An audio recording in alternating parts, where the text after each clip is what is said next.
साथ संगत जी, प्यार से कहना। धन निरंकार जी। आशा करती हूँ आप सभी बहुत अच्छे होंगे।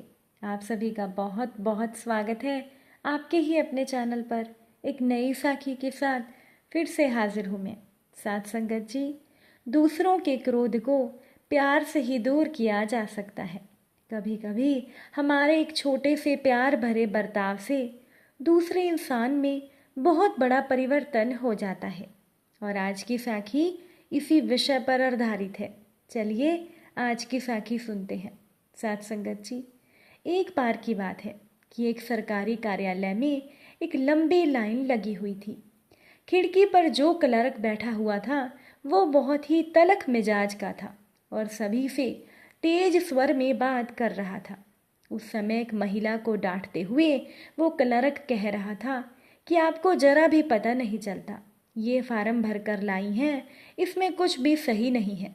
सरकार ने फार्म फ्री कर रखा है तो इसका मतलब कुछ भी भर दो।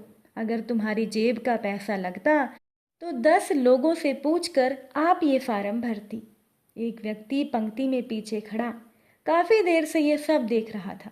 वो व्यक्ति पंक्ति से बाहर निकलकर पीछे के रास्ते से उस क्लर्क के पास जाकर खड़ा हो गया और वहीं पर रखे हुए मटके में से पानी का एक गिलास भरकर उस क्लर्क की तरफ बढ़ा दिया। क्लर्क ने उस व्यक्ति की तरफ देखा और गर्दन उठाकर इशारा किया कि क्या है। उस व्यक्ति ने कहा कि सर, आप काफ़ी देर से बोल रहे हैं, आपका गला सूख गया होगा, पानी पी लीजिए। अब क्लर्क ने पानी का गिलास हाथ में ले लिया और उस इंसान की तरफ ऐसे देखने लगा जैसे किसी दूसरे ग्रह के प्राणी को देख लिया हो। और क्लर्क ने उस व्यक्ति से कहा कि जानते हो, मैं कड़वा सच बोलता हूँ, इसीलिए सब मुझसे नाराज रहते हैं।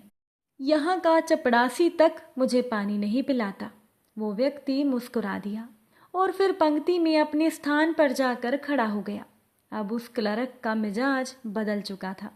काफी शांत मन से उस क्लर्क ने सभी से बात की और सबको अच्छे से सेवाएं देनी शुरू कर दी। अब शाम को उस व्यक्ति के पास एक फोन आया। दूसरी तरफ वही क्लर्क था। क्लर्क ने उस व्यक्ति से कहा कि भाई साहब, आपका नंबर मैंने आपके फार्म से ले लिया था। मैंने आपको शुक्रिया अदा करने के लिए फ़ोन किया है। क्लर्क ने उस व्यक्ति को बताया कि मेरी माँ और पत्नी में बिल्कुल नहीं बनती। आज भी जब मैं घर पर आया तब दोनों में बहस हो रही थी, लेकिन तब आपका गुरु मंत्र काम में आ गया। वो व्यक्ति चौंका और कहा कि कैसा गुरु मंत्र? क्लर्क ने बताया कि मैंने एक गिलास पानी अपनी माँ को दिया और एक गिलास पानी अपनी पत्नी को दिया और दोनों को यही कहा कि तुम्हारा गला सूख रहा होगा, थोड़ा सा पानी पी लो। बस तब से हम तीनों हंसते खेलते बातें कर रहे हैं। क्लर्क ने उस व्यक्ति से कहा कि भाई साहब, आज खाने पर आप हमारे घर पर आ जाइए। उस व्यक्ति ने कहा, खाने पर क्यों? क्लर्क ने भर्राए हुए स्वर में जवाब दिया कि अगर मैंने आपको गुरु माना है तो इतनी दक्षिणा तो बनेगी ही ना। और इतनी बात तो मैं जानता ही हूँ कि आपके एक गिलास पानी में इतना जादू था, तो खाने में कितना होगा। साथ संगत जी, दूसरों के क्रोध को प्यार से ही दूर किया जा सकता है। कभी कभी हमारे एक छोटे से प्यार भरे बर्ताव से दूसरे इंसान में बहुत बड़ा परिवर्तन हो जाता है और प्यार भरे रिश्तों की एकाएक शुरुआत होने लगती है, जिससे कि घर और कार्यस्थल पर मन को सुकून मिलता है। इसीलिए कभी क्रोध ना करें। दुनिया में जिंदगी केवल प्यार करने के लिए है। परिवार में दोस्तों से, अपने अपनों से केवल प्यार कीजिए और अगर कभी क्रोध आ जाए तो भी मौन रहना चाहिए। एक बार की बात है कि एक पिता ने अपने गुस्सैल बेटे से तंग आकर उसे 1 किलो भरा एक थैला देते हुए कहा कि तुम्हें जितनी बार क्रोध आए तुम थैले में से एक कील निकाल कर बाड़े में ठोक देना। अब उस व्यक्ति के बेटे को अगले दिन जैसे ही क्रोध आया, उसने एक कील बाड़े की दीवार पर ठोक दी और ये प्रक्रिया वो लड़का लगातार करता रहा। धीरे धीरे उसकी समझ में आने लगा कि कील ठोकने की व्यर्थ मेहनत करने से अच्छा तो है कि अपने क्रोध पर नियंत्रण किया जाए। और इसी सोच के बाद उस लड़के की कील ठोकने की संख्या कम होती गई।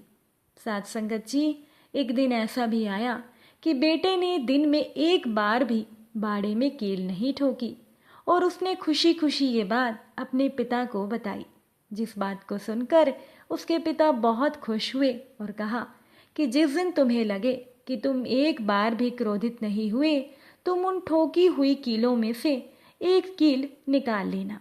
अब उस व्यक्ति का बेटा ऐसे ही करने लगा। एक दिन ऐसा भी आया कि बाड़े में एक भी कील नहीं बची थी। उस बेटे ने खुशी खुशी ये बात अपने पिता को बताई। अब पिता अपने बेटे को बाड़े में लेकर गए और कीलों के छेद दिखाते हुए पूछा, क्या तुम ये छेद भर सकते हो? बेटे ने कहा कि नहीं पिताजी।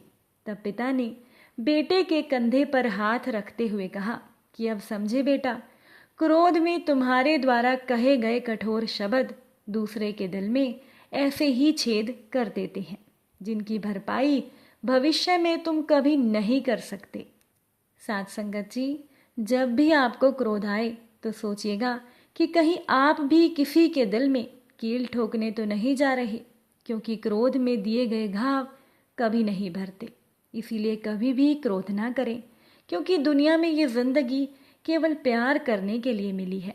अपने परिवार में, अपने दोस्तों से, अपने अपनों से केवल प्यार कीजिए। और अगर कभी क्रोध आ भी जाए तो मौन रहिए, क्योंकि क्रोध से सामने वाले का कम और अपने आप का ज़्यादा नुकसान होता है। साथ संगत जी, क्रोध को काबू में रखने के लिए हमेशा अपने चेहरे पर मुस्कुराहट रखें। अगर आप बार बार क्रोध करते हैं तो सबसे पहले जो चीज़ आप खोते हैं वो होती हैं आपके संबंध।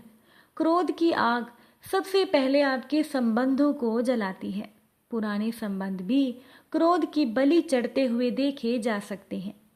भगवान श्री कृष्ण ने किस तरह से सहन किया था शिशुपाल से अपना अपमान।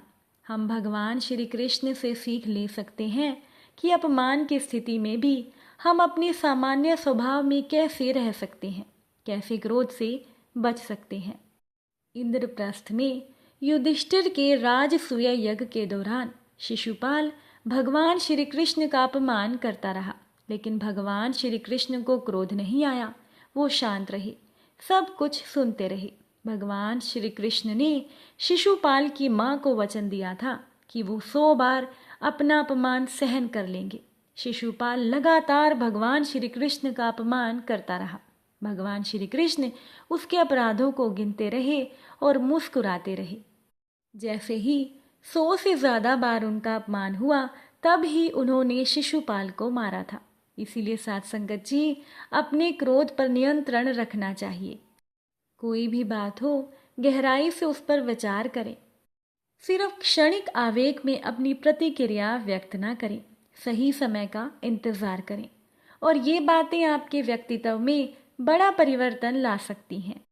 उम्मीद है कि आपको साखी अच्छी लगी होगी। अगर अच्छी लगी हो तो अपने विचार कमेंट द्वारा ज़रूर बताइएगा। फिर मुलाकात होगी आपसे नई साखी और नए विचारों के साथ। साथ संगत जी, प्यार से कहना, धन निरंकार जी।